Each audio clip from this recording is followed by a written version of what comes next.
नमस्कार दोस्तों, स्वागत है आप सभी का आपके अपने चैनल उत्तरावत क्लासेस में। दोस्तों, इससे पहले 10 क्लासें हो चुकी हैं और ये 11वीं 11 क्लास है जो UP triple S C BPO ग्राम पंचायत काली के लिए महत्वपूर्ण है। यूथ कंपटीशन टाइम्स का बुक है और इसका कंटेंट बहुत ही ज़बरदस्त और बेहतरीन कंटेंट जो ज़्यादातर एग्जाम में देखा जाता है। तो चलिए दोस्तों, बात करते हैं। और अगर अभी तक हमारी संस्था से नहीं जुड़े तो जरूर जुड़ जाएं। तो चलिए देखते हैं। पहला क्वेश्चन है, भारत के संविधान की 11वीं अनुसूची द्वारा पंचायत राज संस्थाओं के अंतर्गत एक विषय निम्नलिखित में से कौन सा नहीं है? तो ऑप्शन है ए गैर पारंपरिक ऊर्जा संसाधन, बी सड़कें, सी है पुस्तकालय और डी है उच्च शिक्षा। तो इसका जो सही आंसर होगा उच्च शिक्षा यानी डी ऑप्शन।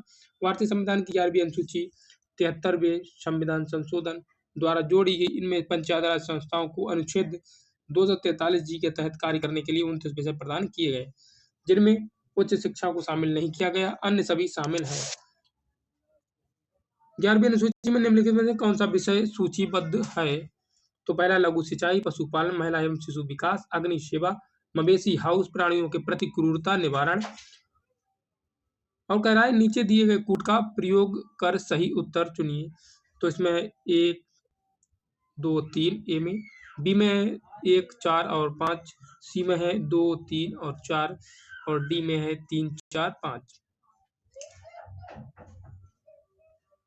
तो इसका सही आंसर जो होगा ये है 1, 2 और 3, यानी कि लघु सिंचाई, पशुपालन, महिला एवं शिशु विकास दिया गया है।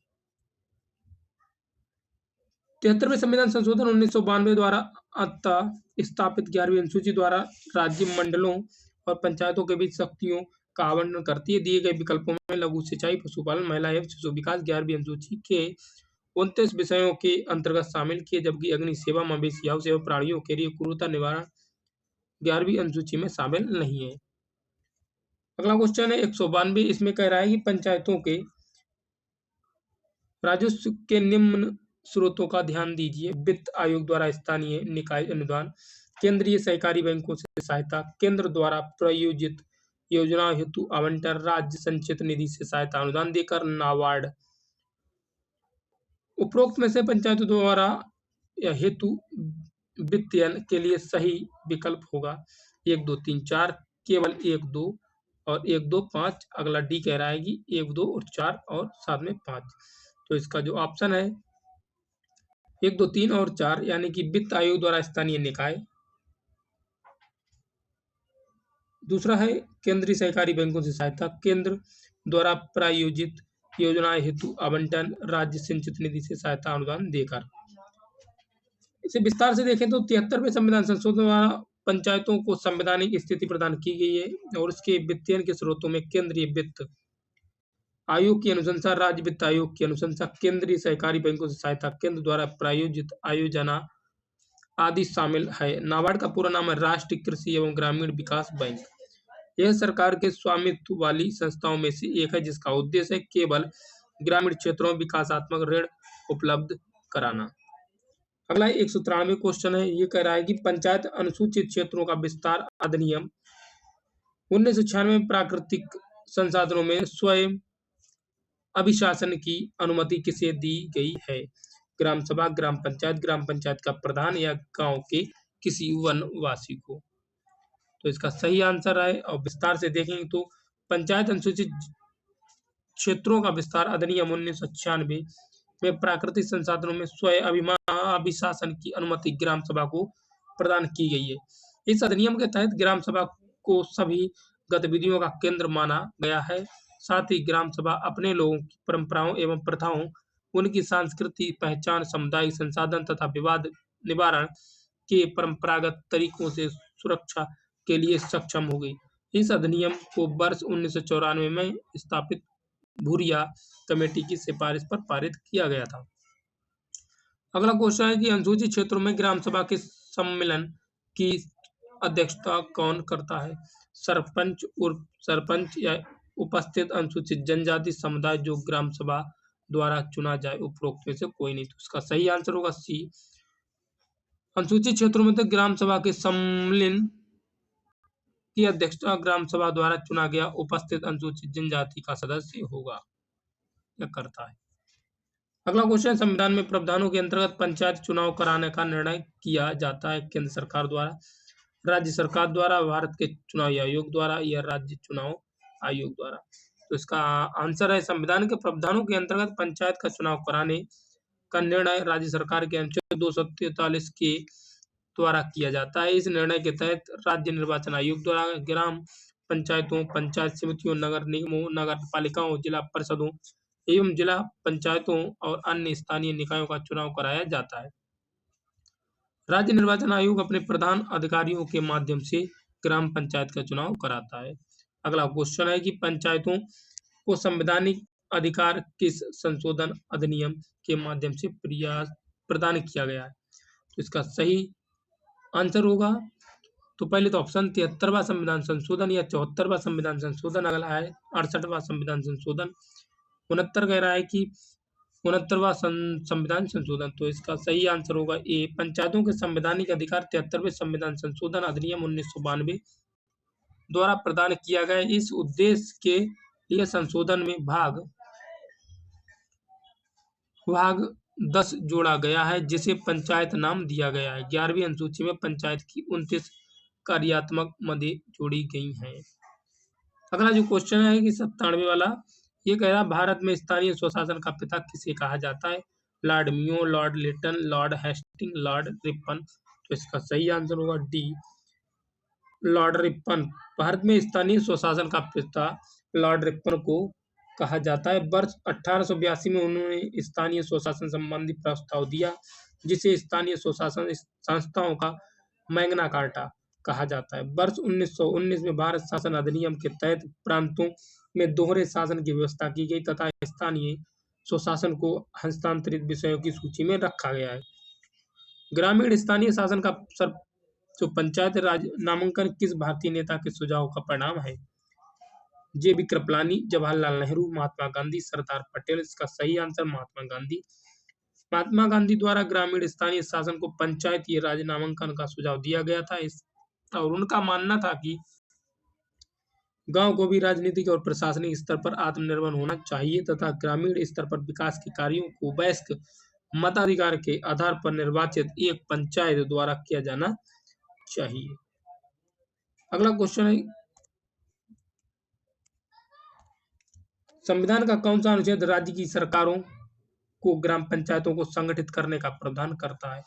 अनुच्छेद 40, अनुच्छेद 41, अनुच्छेद 42 या 43। तो इसका सही आंसर 40। भारतीय संविधान का अनुच्छेद 40 राज्य सरकार को ग्राम पंचायतों को संगठित करने का प्रावधान करता है। अनुच्छेद 40 को नीति निर्देशक तत्वों के अंतर्गत सम्मिलित है, जिसके तहत राज्य और ग्राम पंचायत को ऐसी शक्तियां प्रदान करता है जिससे वे स्थानीय स्वायत्त शासन के रूप में अपना कार्य कर सकें। अगला क्वेश्चन है कि सही सुमेलित कीजिए तथा सूचियों के नीचे दिए गए गुण सही उत्तर का चयन कीजिए। बलवंतराय मेहता दो स्तरीय पद्धति, अशोक मेहता त्रिस्तरीय और एल.एम. सिंघवी प्रतिनिधित्व के तरीके में सुधार। जे.बी.आर. राव स्थानीय स्वशासन पद्धति। तो इसके कूट देखें, कूट में है ए में 1, 2, 3 और 4, बी में है 4, 3, 2 और 1 यानी 1, सी में कह रहा है कि 2, 3 और 4, 3, डी है 3, 4 और 1, 2। बलवंतराय मेहता त्रिस्तरीय, तो ये वाला जो बलवंतराय मेहता है त्रिस्तरीय जाएगा, यानी ए जो है ये दूसरा है, ए वाला दूसरा यानी सी ऑप्शन। अशोक मेहता दो स्तरीय यानी कि बी वाला 1, वी वाला 1 यानी सी सही है। अगला जो क्वेश्चन है 201, इसमें कह रहा है कि वह राज्य जिसमें पंचायती राज व्यवस्था सर्वप्रथम लागू हुआ है? गुजरात, राजस्थान, आंध्र प्रदेश, कर्नाटक। इसका सही आंसर होगा राजस्थान।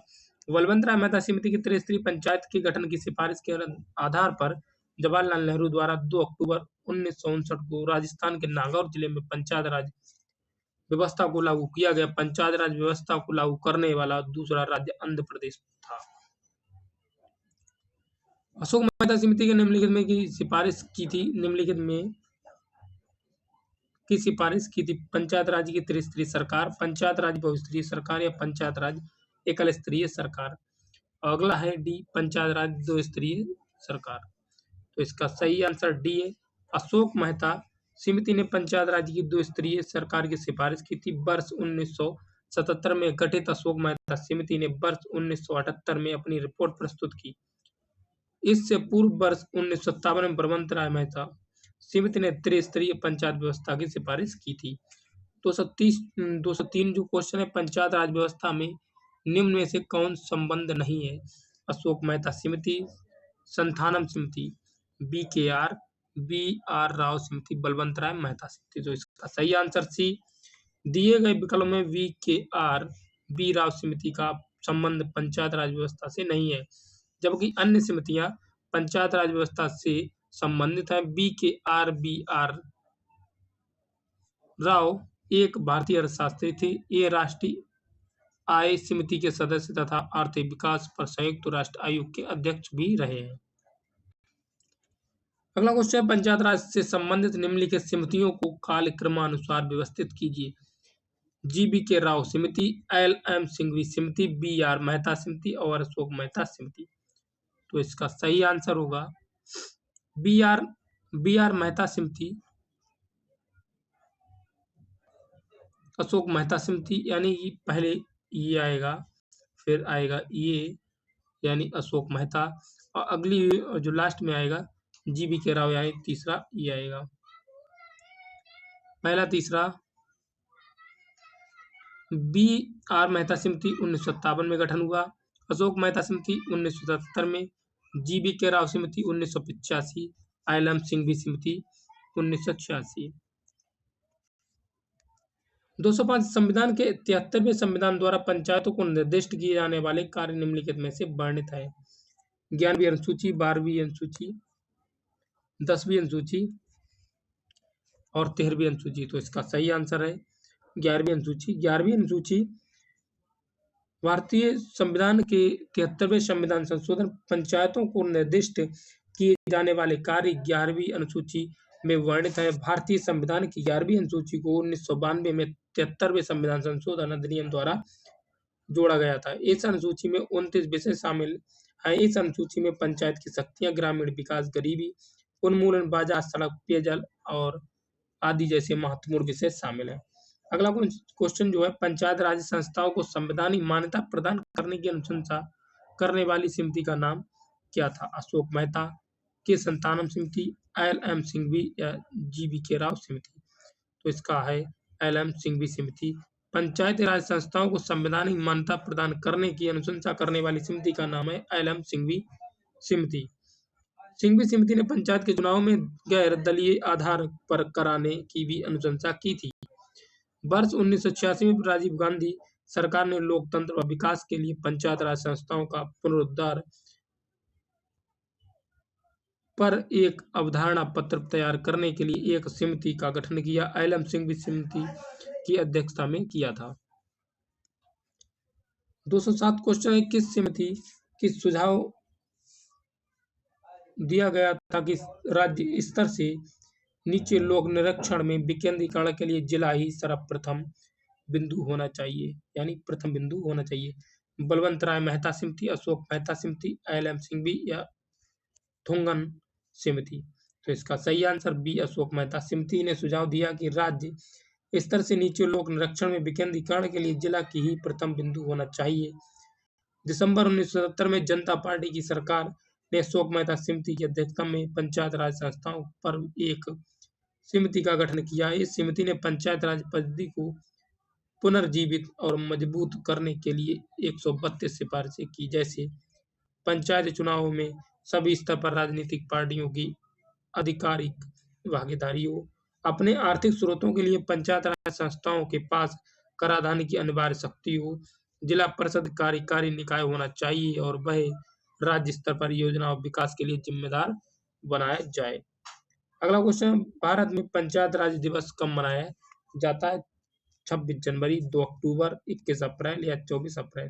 तो इसका सही आंसर है 24 अप्रैल को।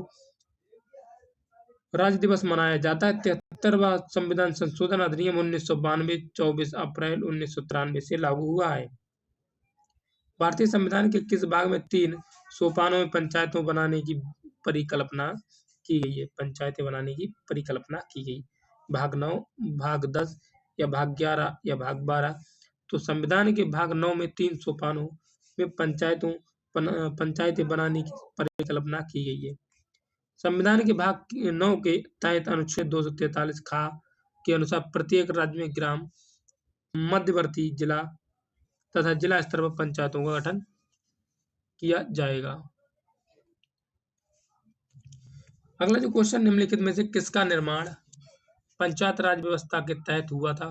खाप पंचायत, जाति पंचायत, ग्राम पंचायत, जन पंचायत। इसका सही आंसर जो होगा आंसर सी, यानी पंचायत राज व्यवस्था के तहत ग्राम पंचायतों को स्थापना का प्रावधान किया गया। त्रिस्तरीय प्रणाली के अंतर्गत ग्राम पंचायत, क्षेत्र पंचायत समिति एवं जिला परिषद सम्मिलित है।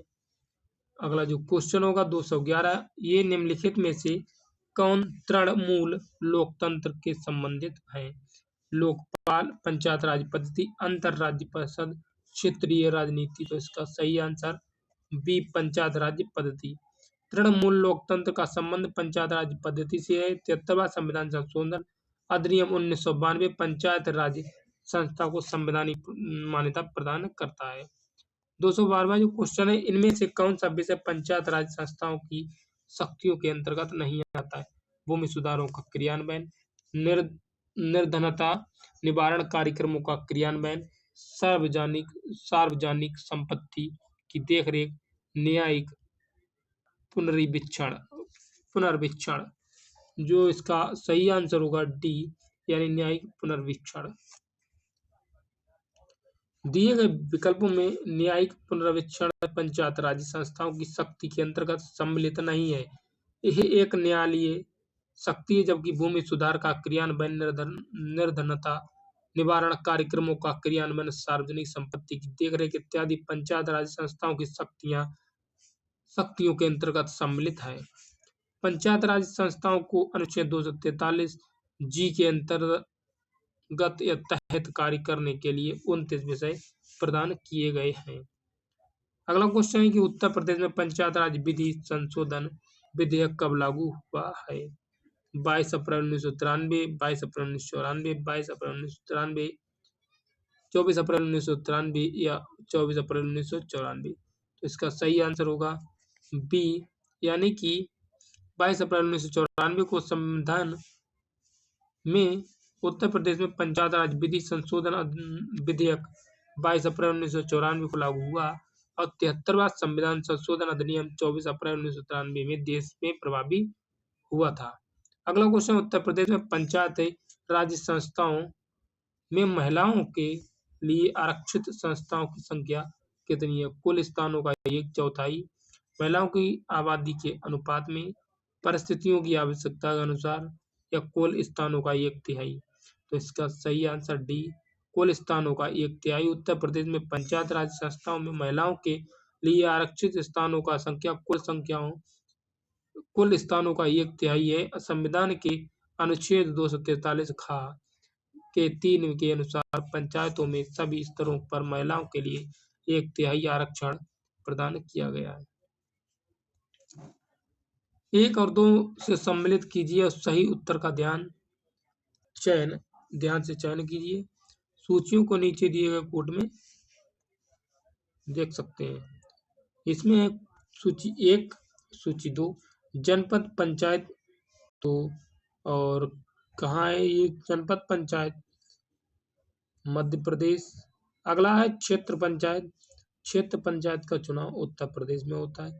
तालुका का पंचायत परिषद, तो तालुका परिषद जो होता है यह गुजरात में होगा। आंचलिक परिषद, तो एक ऑप्शन पश्चिम बंगाल होगा। तो इसका सही आंसर जो होगा 4A, यानी कि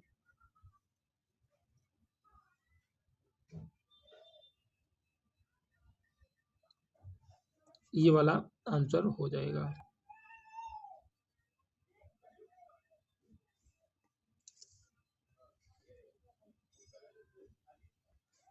अगला जो क्वेश्चन होगा 216, उत्तर प्रदेश में पंचायत राज प्रणाली के तहत पंचायत समिति गठित होती है ग्राम स्तर पर, खंड स्तर पर, जिला स्तर पर, राज्य स्तर पर। तो इसका सही आंसर है बी, खंड स्तर पर। उत्तर प्रदेश में पंचायत राज प्रणाली के तहत पंचायत समिति का गठन खंड ब्लॉक स्तर पर होता है। पंचायत समिति त्रिस्तरीय पंचायत राज प्रणाली का मध्यवर्ती स्तर है, जिसके सदस्य प्रत्यक्ष रूप से जनता द्वारा निर्वाचित किए जाते हैं। अगला क्वेश्चन है, निम्न युगों में कौन सा सम्मिलित नहीं है, यानी सम्मिलित नहीं है या सुमेलित नहीं है। नगर, कस्बा, स्थानीय निकाय। तो नगर, कस्बा लखनऊ छावनी परिषद, कानपुर नगर निगम, गाजियाबाद ये भी नगर निगम है।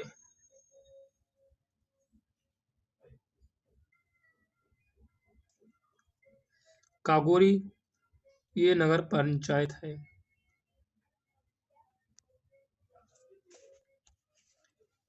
अगला जो क्वेश्चन है 218, उत्तर प्रदेश में ब्लॉक स्तर पर पंचायत समिति है तो परामर्शदात्री निकाय, प्रशासनिक प्राधिकरण या परामर्शीय समिति या पर्यवेक्षकीय प्राधिकरण। तो उत्तर प्रदेश में ब्लॉक खंड स्तर पर पंचायत समिति एक प्रशासनिक प्राधिकरण के रूप में कार्य करती है।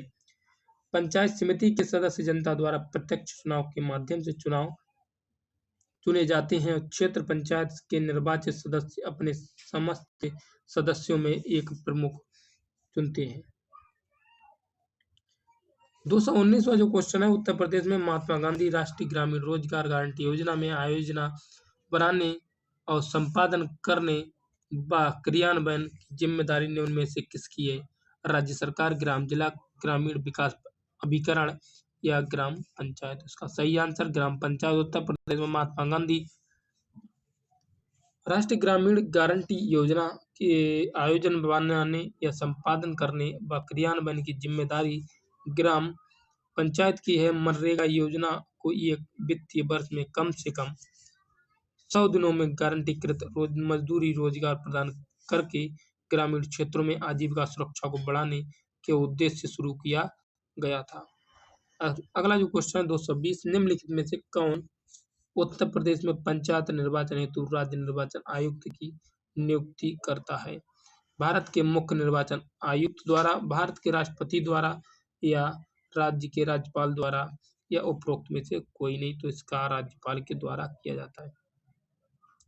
उत्तर प्रदेश में पंचायत निर्वाचन हेतु राज्य निर्वाचन आयुक्त की नियुक्ति राज्य के राज्यपाल द्वारा की जाती है और पंचायतों के निर्वाचन के लिए राज्य निर्वाचन आयोग के गठन का प्रावधान अनुच्छेद 243 के तहत किया गया। नगर निकायों का निर्वाचन भी राज्य निर्वाचन आयोग ही करवाता है। उत्तर प्रदेश के पंचायत चुनाव में मतदान करने के लिए मतदाता की आयु कितनी होनी चाहिए। 16 वर्ष, 18, 20 या 22। तो इसका सही आंसर होगा 18 वर्ष।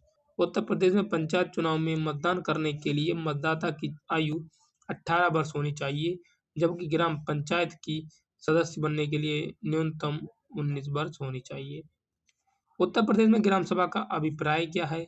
एक पंचायत क्षेत्र के लोगों या पंचायतों के सदस्य, जिला अधिकारी से अभिसूचित विशिष्ट उन लोग या ग्राम स्तर के पंचायत क्षेत्र के निर्वाचन नियमावली पंजीकृत लोग।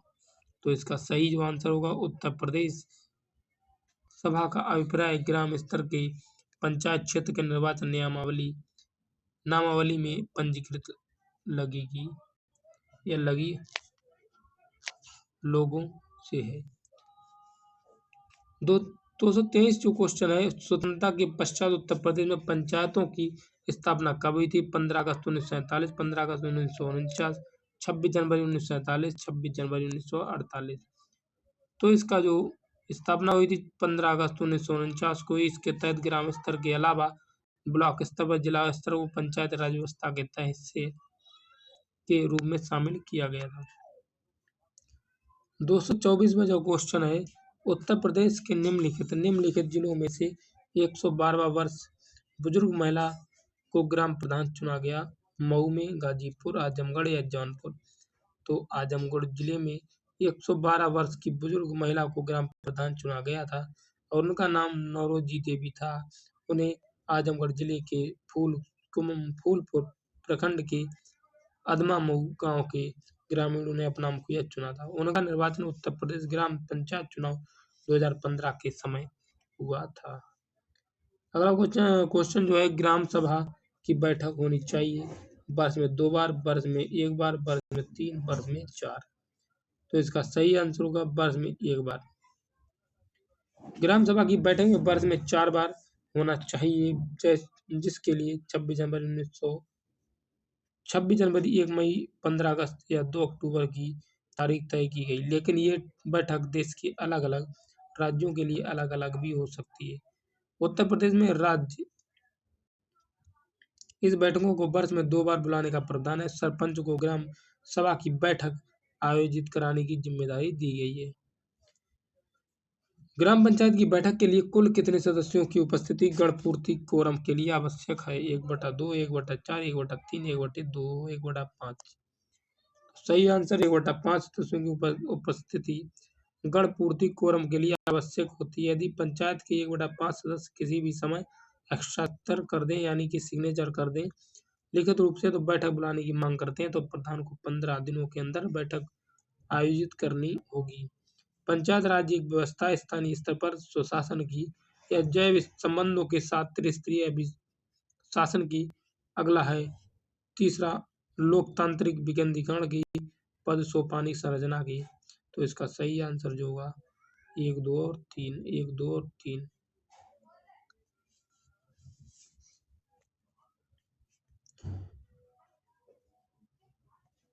अगला क्वेश्चन है कि भारत में पंचायत राज व्यवस्था सर्वप्रथम राजस्थान और कहाँ प्रारंभ की गई? तो आंध्र प्रदेश, यानी कि, लेकिन ऑप्शन जो है सी उत्तर प्रदेश में।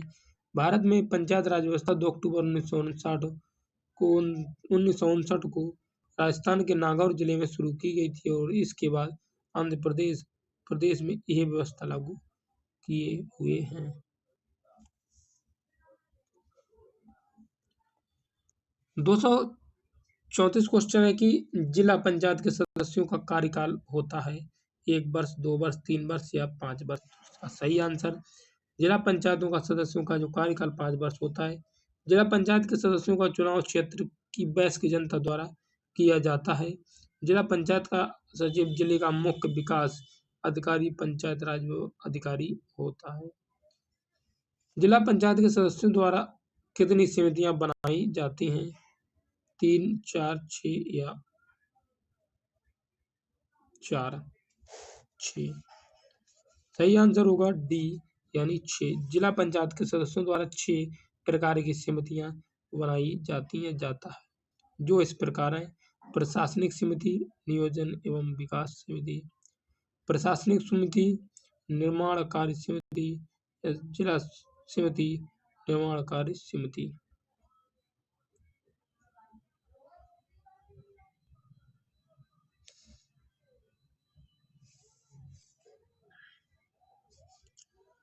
स्वास्थ्य एवं कल्याण समिति, जल प्रबंधन समिति, शिक्षा समिति। अगला जो क्वेश्चन है 236, इसमें कह रहा है त्रिस्तरीय पंचायत राज व्यवस्था का द्वितीय तल किसे माना जाता है? ग्राम पंचायत को, क्षेत्र पंचायत को, जिला पंचायत, इनमें से कोई नहीं। तो इसका त्रिस्तरीय पंचायत व्यवस्था जो है ये द्वितीय तल क्षेत्र पंचायत को माना जाता है। प्रत्येक पंचायत को एक प्रमुख तथा एक उप प्रमुख होता है। 237 जो क्वेश्चन है, किसी ग्राम पंचायत की प्रथम बैठक उसके गठन के कितने दिन बाद होनी चाहिए? 30 दिन, 45, 60 या 90 दिन? तो सही आंसर 30 दिन के भीतर होना अनिवार्य। इसके बाद सामान्य रूप से प्रत्येक मास में एक बैठक होना चाहिए। अगला जो क्वेश्चन है, ग्राम पंचायत की 2 बैठकों के बीच कितने दिनों से अधिक का अंतर नहीं होना चाहिए? 1 माह, 2 माह, 3 माह या 4 माह? तो इसका सही आंसर होगा बी, यानी 2 माह होना चाहिए। ग्राम पंचायत की 2 बैठकों के बीच 2 माह से अधिक का अंतर नहीं होना चाहिए। प्रत्येक ग्राम सभा की वर्ष में 2 आम बैठक, एक रबी फसल कटने के बाद, दूसरी खरीफ फसल कटने के बाद होती है। किसी ग्राम प्रधान को हटाने के लिए कितने दिन पूर्व सूचना के बाद विशेष बैठक बुलाई जाती है? 10, 15, 20 या 30 दिन। तो इसका सही आंसर होगा 15 दिन पूर्व सूचना देकर ग्राम सभा की विशेष बैठक बुलाई जाती है। बैठक के लिए ग्राम सभा के कम से कम 1/3 सदस्यों का होना अनिवार्य है। इस बैठक में उपस्थित एवं मतदान करने वाले सदस्यों की 2/3 बहुमत द्वारा प्रधान को हटाया जा सकता है। यदि बैठक में प्रधान को हटाने संबंधी प्रस्ताव पास न हो सके तो ऐसा ही दूसरा प्रस्ताव इस बैठक के 1 वर्ष के बाद ही लाया जा सकता है।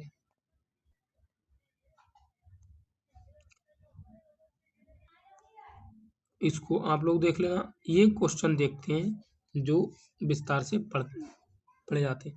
निम्नलिखित में से कौन सा भारत के संविधान में भाग 9 की विशिष्टता नहीं है? पंचायतों के लिए 5 वर्षीय कार्यकाल, पंचायत की सदस्यता के लिए अनुसूचित जाति और अनुसूचित जनजाति के लिए स्थानों का आरक्षण, या पंचायत ग्राम मध्यवर्ती स्तर के सभी स्थानों के लिए अप्रत्यक्ष चुनाव, महिलाओं के लिए कम से कम 1/3 स्थानों का आरक्षण। तो इसका सही आंसर सी होगा। 1992 में 73वें संशोधन अधिनियम द्वारा भारत के संविधान में एक नया भाग 9 तथा 11वीं अनुसूची जोड़ी गई थी। इसके अंतर्गत सभी राज्यों के लिए त्रिस्तरीय पंचायत प्रणाली का प्रावधान किया गया था। ग्राम माध्यमिक मध्यवर्ती जिला स्तर पर पंचायतों के सभी सदस्यों का चुनाव प्रत्यक्ष रूप से वहां के लोगों द्वारा हर 5 वर्ष में राज्य निर्वाचन आयोग के नेतृत्व में होगा। यह अधिनियम सभी स्तरों पर पंचायत का कार्यकाल 5 वर्ष के लिए निश्चित करता है। अगला क्वेश्चन है कि 73वां संविधान संशोधन अधिनियम की आधारभूत विशेषता क्या थी? ग्राम मध्यवर्ती तथा जिला स्तरों पर पंचायतों की त्रिस्तरीय संरचना का उपबंध। दूसरा है अनुसूचित जाति एवं अनुसूचित जनजाति और महिलाओं के लिए पंचायतों के सभी स्तरों एवं महिलाओं का आरक्षण, स्थानों का आरक्षण महिलाओं के लिए। अगला तीसरा जो है इसमें कह रहा है राज्य निर्वाचन आयोग के नेतृत्व में पंचायतों के लिए निर्वाचन। और अगला जो है संविधान की 11वीं अनुसूची का पुनः स्थापना। तो इसके जो ऑप्शन है 1, 2, 3, 3, 4, 1, 2, 3, 4, 2 और 4 सही होगा। सी वाला 1, 2 और 3, 4 यानी कि ये वाला सही, ये सही और ये सही, चौथा सही नहीं है।